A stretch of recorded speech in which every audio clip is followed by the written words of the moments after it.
तर ह्या मीलमध्ये आहे 65 gram of protein at 900 calories. तर सगळ्यात पहिल्यांदा बारीक कांदे आणि टमॅटो कापून घ्यायचे. त्यानंतर कढईमध्ये बारीक केलेला कांदा आणि टमॅटो टाकून घ्यायचा, त्यांना जरा भाजून द्यायचं. भाजल्यानंतर त्यामध्ये हळद, मिरची, गरम मसाला, धना मसाला टाकून घ्यायचा.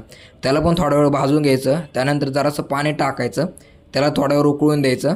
उकळल्यानंतर त्याच्यामध्ये 60 ग्रॅम सोयाबीन आणि 125 ग्रॅम पनीर टाकून घ्यायचं बारीक केलेलं, आणि त्यामध्ये तुम्ही 100 ग्रॅम व्हाईट राईस टाकून घ्या. तर अशा प्रकारे आपली 65 ग्रॅम प्रोटीन आणि 900 कॅलरीसोबत हाय प्रोटीन मिल तयार झालेले आहे. तर अशाच हाय प्रोटीन मिलची माहिती घेण्यासाठी माझ्या पेजला तुम्ही फॉलो करू शकता. तर ह्या मीलमध्ये आहे 65 gram of protein at 900 calories. तर सगळ्यात पहिल्यांदा बारीक कांदे आणि टमॅटो कापून घ्यायचे. त्यानंतर कढईमध्ये बारीक केलेला कांदा आणि टमॅटो टाकून घ्यायचा, त्यांना जरा भाजून द्यायचं. भाजल्यानंतर त्यामध्ये हळद, मिरची, गरम मसाला, धना मसाला टाकून घ्यायचा. त्याला पण थोडा वेळ भाजून घ्यायचं. त्यानंतर जरासं पाणी टाकायचं, त्याला थोडा वेळ उकळून द्यायचं.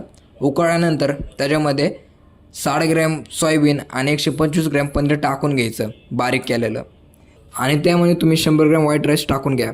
तर अशा प्रकारे आपली 65 ग्रॅम प्रोटीन आणि 900 कॅलरीसोबत हाय प्रोटीन मिल तयार झालेले आहे. तर अशाच हाय प्रोटीन मिलची माहिती घेण्यासाठी माझ्या पेजला तुम्ही फॉलो करू शकता.